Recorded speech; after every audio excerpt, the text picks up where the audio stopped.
Welcome into Between the Pylons. I'm John Camacho. And this is Jacob Waters. And we have a great show for you guys today. Number one best. Number one best. Charting on all the podcasts. Number one show Between the Pylons. Yep. Yeah, absolutely. Just don't look at the rankings. Yeah, if you don't research, you can just believe us. We're number one in my mom's eyes. Yeah. My mom, my mom doesn't listen. I'll be honest. Damn. She stopped listening when we were taking shots on air. I think that was when she said it was unprofessional behavior, which you were completely right. Absolutely. But we're not a profession that cares. So. Yes. that's how that works. We hope there's a day where we do have to care about that. That is our ultimate goal. That'd be cool. Is where I can lose my job for saying fuck on air. Right now I can't. Nope. So fuck. Hopefully one day I'm successful where this bites me in the butt. Yeah, hopefully. Hopefully somebody's looking for, all the shitty things we've said on air before. Oh my God. Oh God. All right. Delete the files. Let's get into it. Yeah, if we ever get into an important position, this is all gone. This never happened. Over. This wasn't me.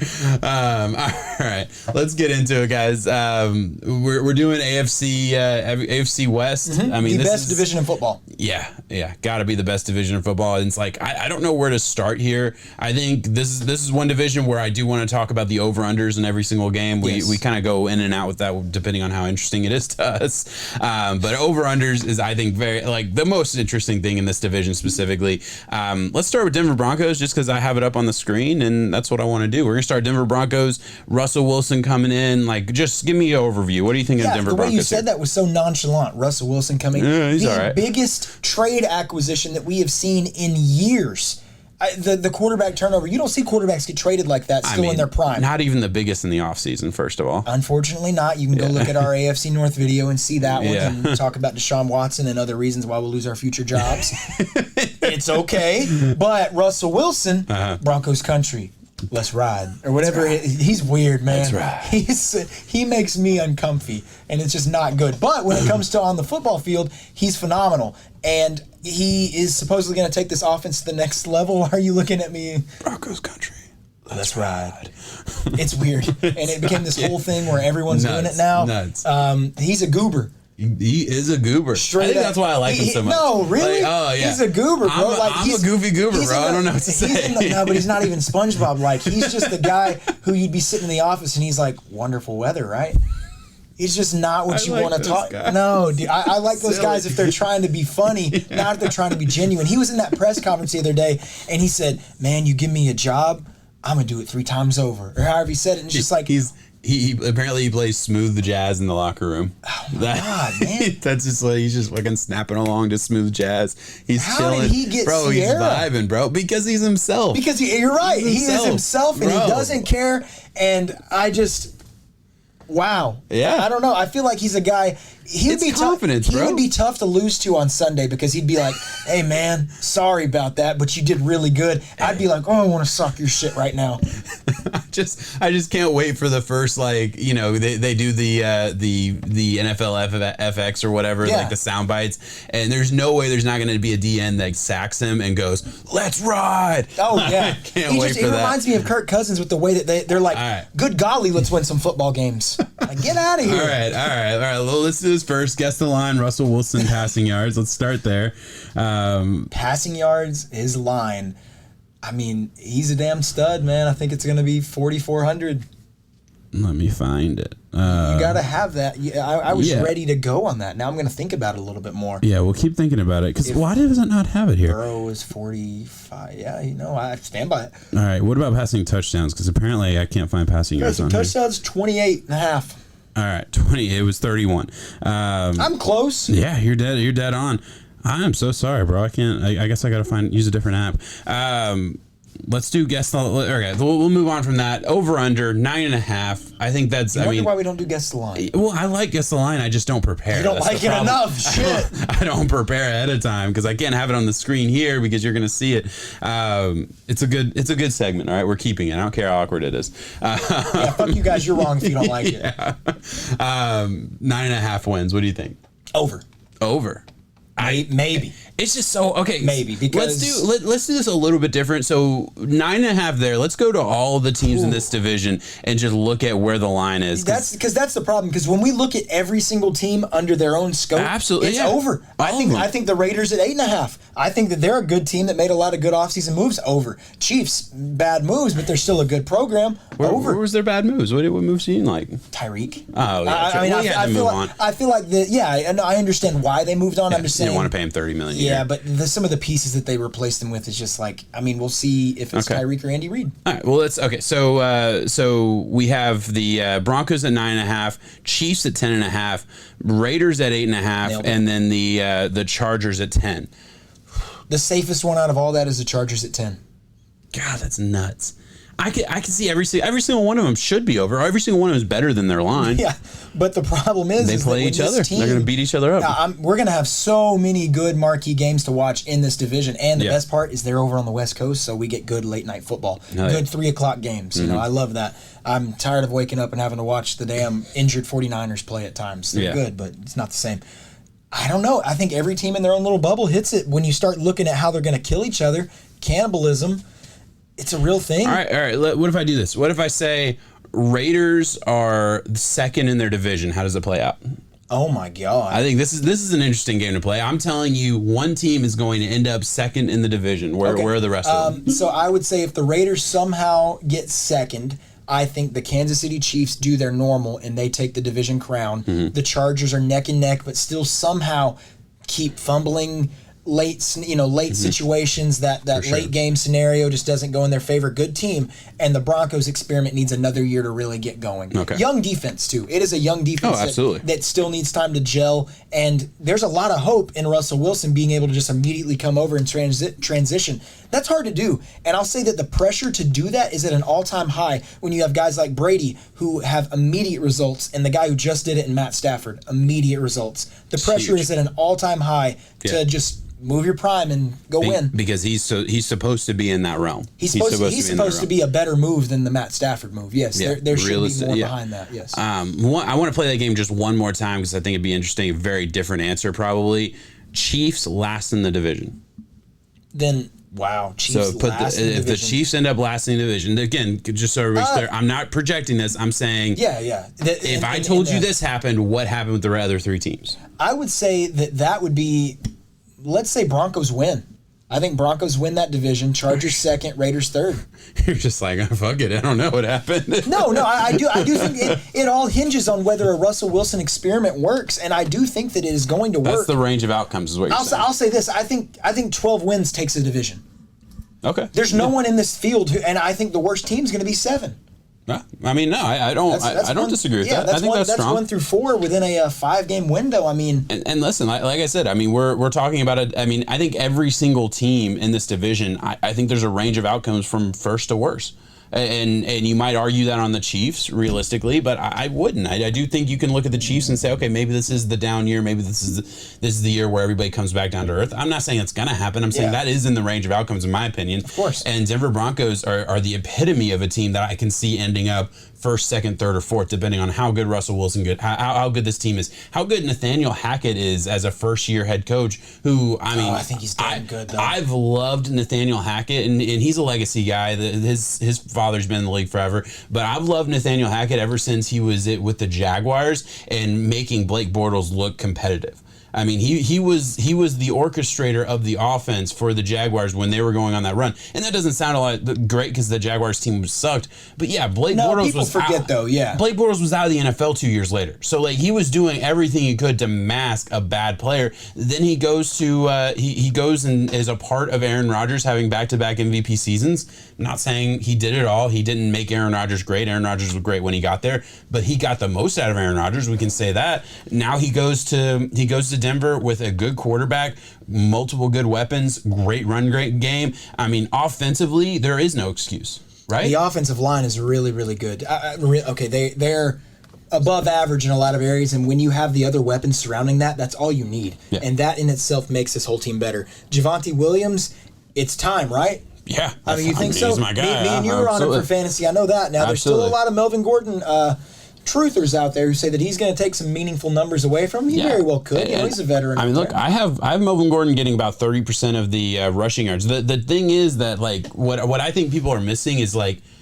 the Packers were a run-first football team in a lot of ways, right? Aaron Jones and A.J. Dillon, like, they had a good bit of play on that offense. I do think that's going to be the same. Obviously, going back to the Jaguars, like I said, that was Leonard Fournette years with the Jaguars. Like, they ran the ball a bunch. Nathaniel Hackett likes to run the ball. They're good at running the ball. Like, the scheme is good in that. In just having a quarterback that can throw as well is just such an added bonus.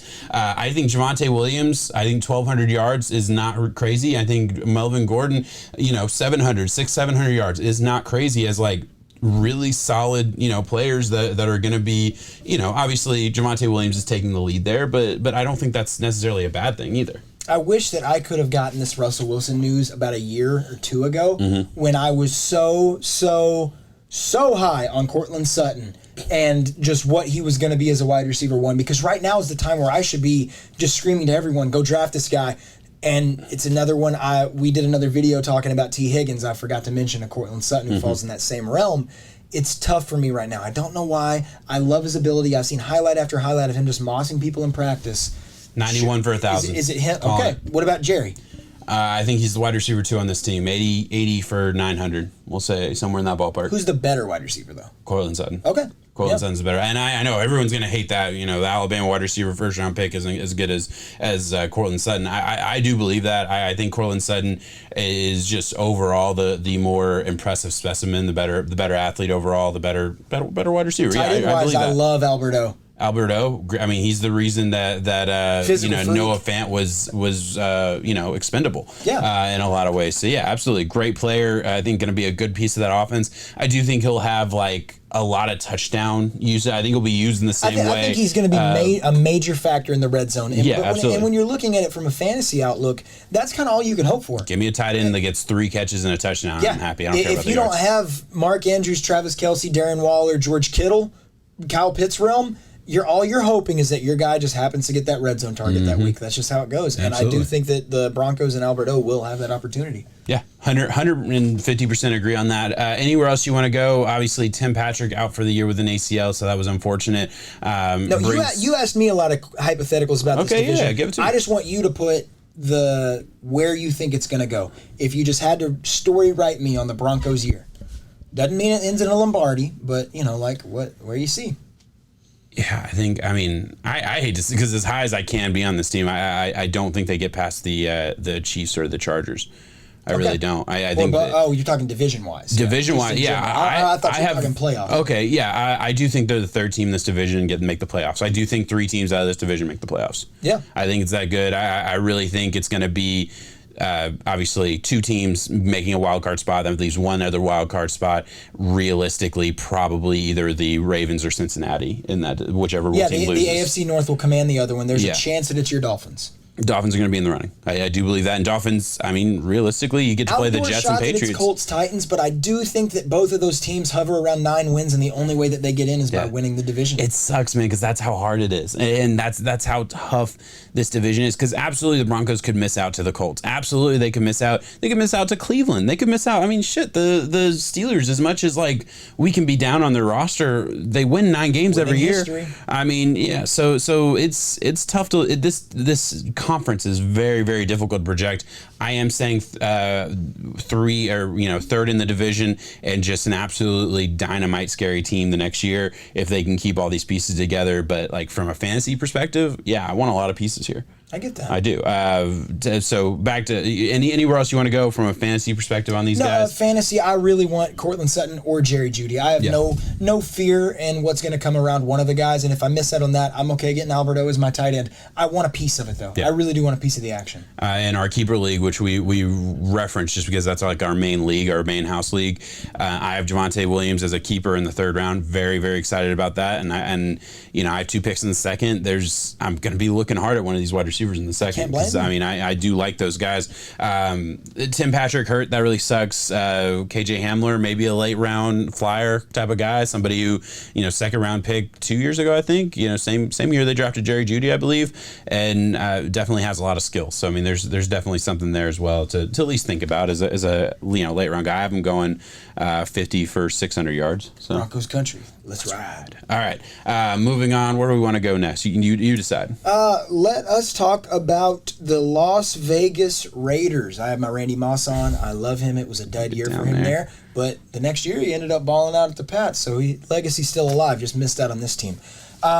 Derek Carr and Josh McDaniels. I am shocked the news that Josh McDaniels didn't get. It feels like he's been sitting on this castle in New England, locked up for years and years and years and years. And every time just an opportune job would open up, the Colts, I remember before Frank Reich hopped in there, there was rumors X amount of times that he would just go the Packers whenever that was a thing. Over and over we have seen his name, and it was the Las Vegas Raiders that got him to leave the future throne that is. And on paper, this was before they made the Devante Adams move, which I do think makes a difference. I mean, you look at their free agency, they brought in Demarcus Robinson, they brought in Devonte Adams. I mean, Hunter Renfrow is really the only piece. Obviously, Darren Waller is a big piece of that offense as well. But from a wide receiver perspective, that's it didn't look like on paper the best option, but I will sit here and say Derek Carr isn't the fourth best quarterback in any other division in football.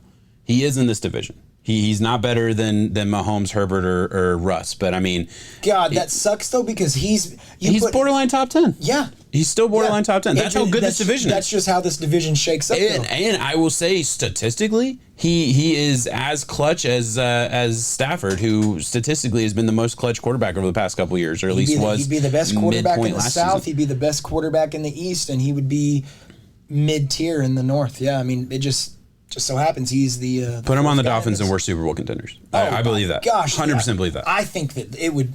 God, you gave me chills just thinking about that. I mean, that's scary. And I don't feel like enough people. I love Derek Carr. I don't feel like enough people give him credit. It sucks because I wish we could disagree on just a couple things here. Because if you could be a Derek Carr hater, I could light into you right now. That would be nice. I have had people put some truth in my face though. I've heard Raiders fans talking about how they like Kirk Cousins, and I'm thinking wow, do they not realize what they have? But I have that same fan group looking at me going, does he not realize what he has? Yeah. And it just kind of put it into perspective. Are they around that same tier where it's just the difference in playmaker ability, where I see one guy in Derek Carr who shows up when the lights are bright and the pressure is on. And Kirk Cousins, he'll kill you on a Sunday noon game when it's the Detroit Lions.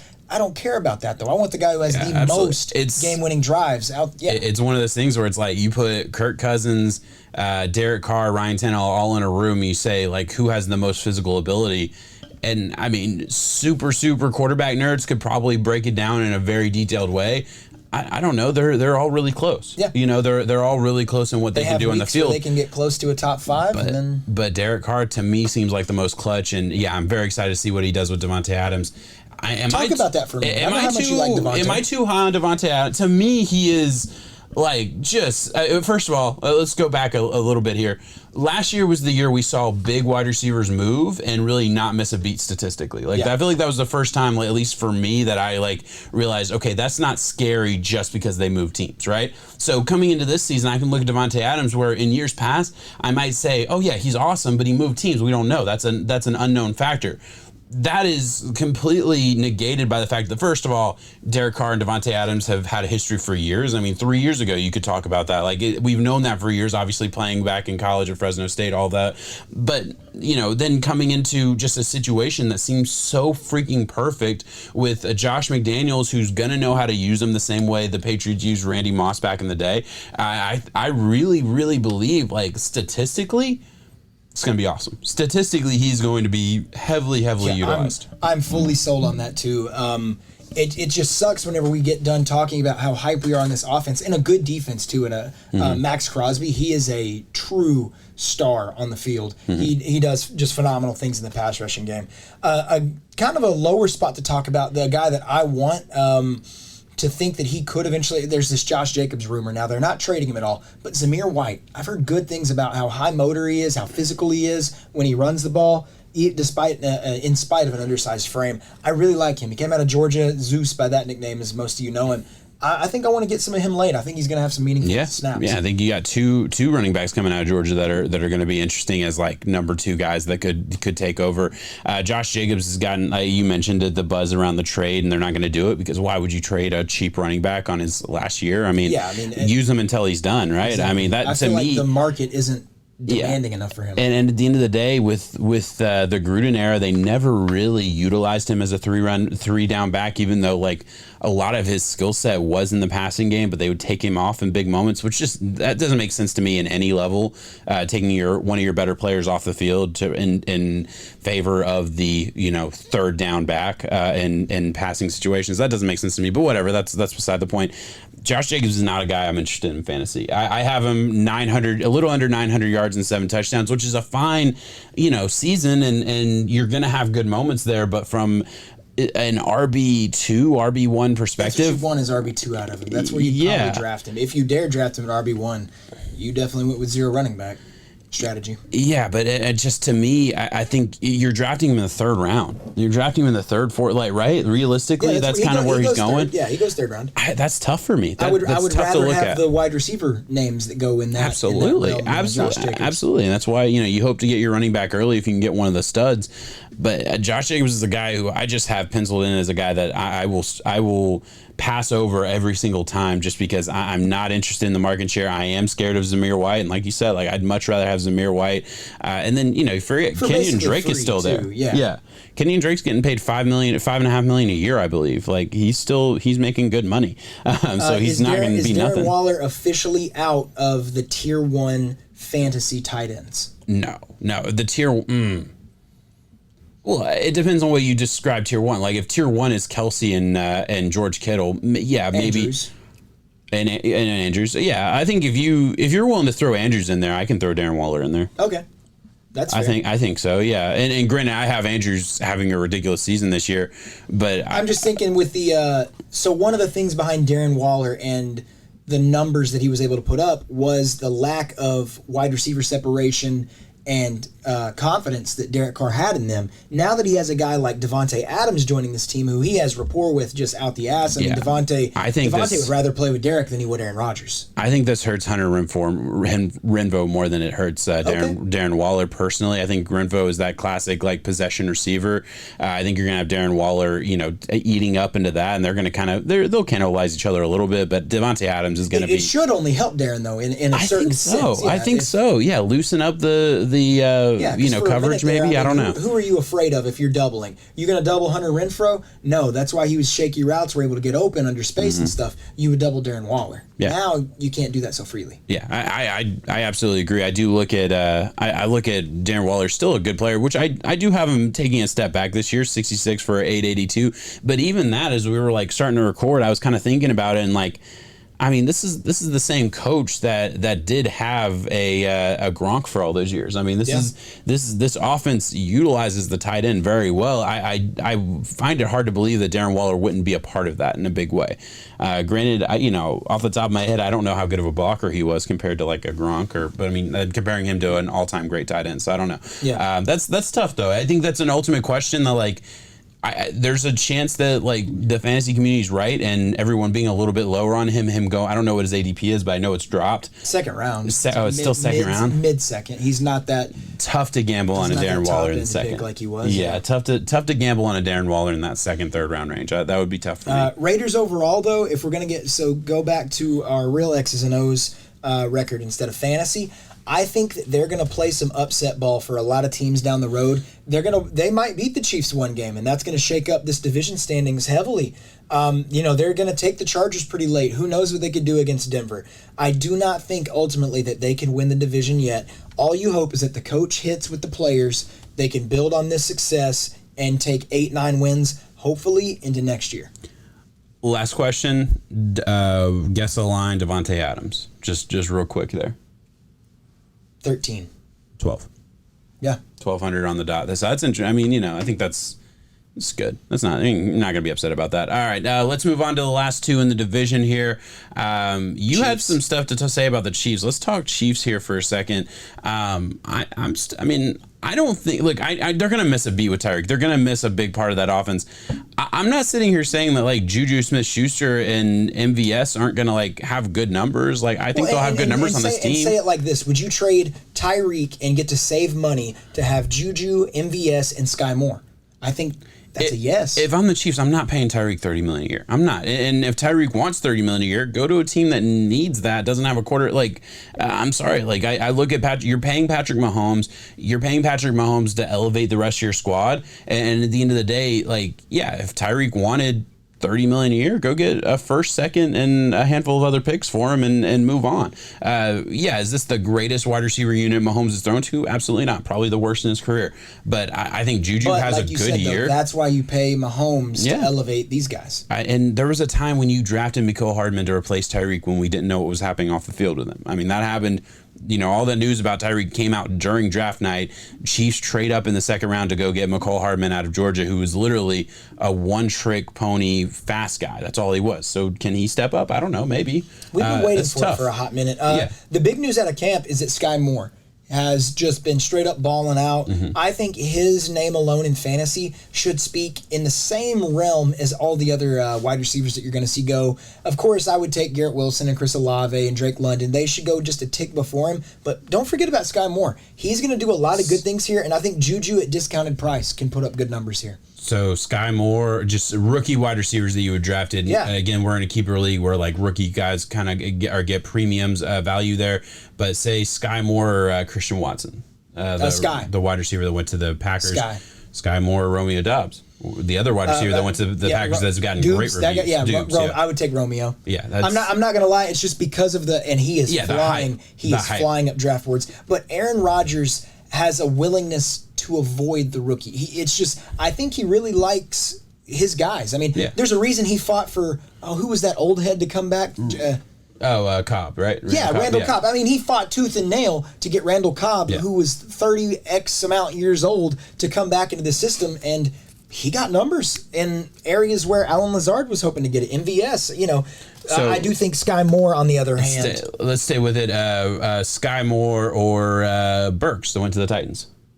Burks. Take Burks over Burks Skye. has bigger shoes that he needs to fill, and I hope I would bet that he does. I saw something today saying that he was running with the 2s and 3s.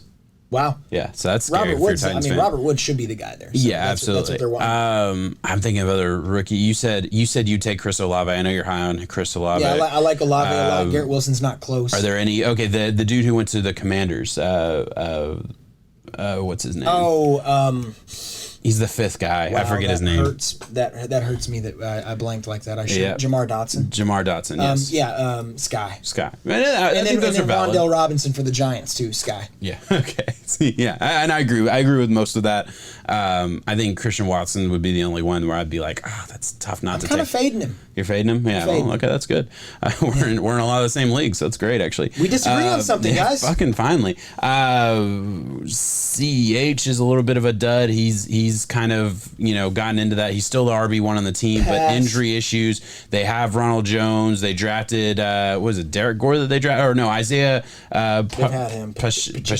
I think that he's the guy who's been making waves as a rookie, right? Maybe. I know that they have a rookie that's been getting waves. They need a running back to come in. Rojo's been doing good though. Rojo has been, okay. So I mean, and I could see him fitting as a between the tackles guy, aside from Clyde Edwards, who's definitely more of a smaller, well, he's still a little bit. I don't know. You don't take a Chiefs running back. Mahomes is going to keep all of these guys relevant, and the guy that I am most bullish on that I wish I could get is Travis Kelce. Mm-hmm. If you dare let him fall, anyone in this world, I want him so bad. Trade up for him, bro. I want him. Get him. You cannot convince me that he has put up the numbers that he has, and you lose Tyreek and to think Mahomes is the one he trusts. In that game against Buffalo, that understood chemistry between the two to where they scripted their own just backyard route, and Kelce just goes upfield and gets the play that he does.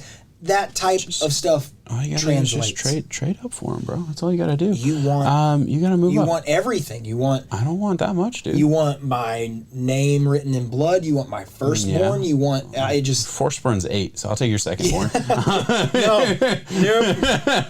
Nope. Diminishing returns. Get what you get. Nah, I'll take the firstborn. I like the first.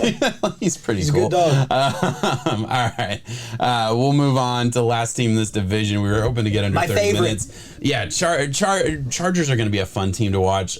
Chargers, Bills in the championship. I can't wait. I mean, yeah, that'd be a good one.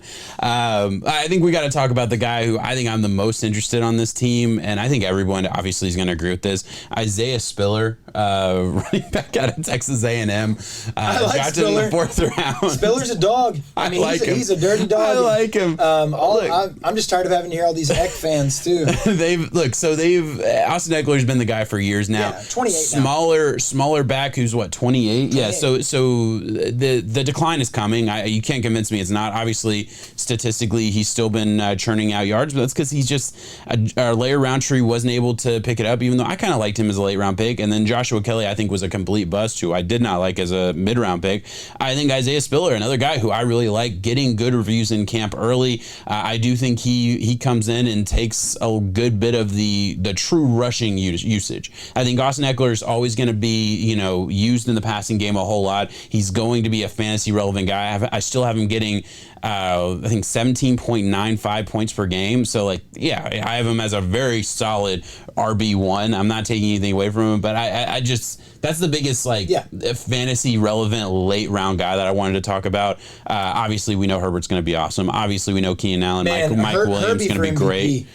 Yeah, we are blessed with a lot of good quarterback play. I remember a few years back, before the Josh Allen class, I was kind of just thinking, I was looking at some of the young NFL names that were out there, and I was like, man, there's kind of a gap, because we're blessed with the Drew Brees, the Big Ben, the Tom Brady, the Aaron Rodgers, that older generation. But there's kind of a little gap in the middle there with nobody coming up. It is a hit now in these young guys, and I'm super excited to say that we get to see it. Yeah. Let's guess the line with a couple people. And I completely agree. Yeah. I don't want to understate Justin Herbert. I mean, he's awesome. I love him. Can't wait to see how he does this year. He's just lovely. Austin Eckler, guess the line, just rushing yards. Rushing yards this year. Just rushing. That takes away a lot of his value, though. Let's go 9. He's at 8. Yeah. 800. So that's right in that ballpark. Right around where I have him. I thought that's what it would be. Fired on me, huh? No. Yeah. No. No. You're disgusting. I didn't. You're swine. What he says I didn't do. Play it back. I didn't do nothing. Play it back. You threw it on me. I definitely. The camera, if you look at the camera, they will see a slight tilt where all I did, I'm sitting in a very uncomfortable chair, and that's all I did. Mm-hmm. I would just readjust. Well, we'll trade chairs tomorrow then. They'll get the good chair. We might need to pause. I shat. Okay. Well, we're almost done. Sit in it. Last guess the line. Keenan Allen. Oh my God, I love Keenan Allen. Yep. 1150. Yeah, you're off on that. 1025.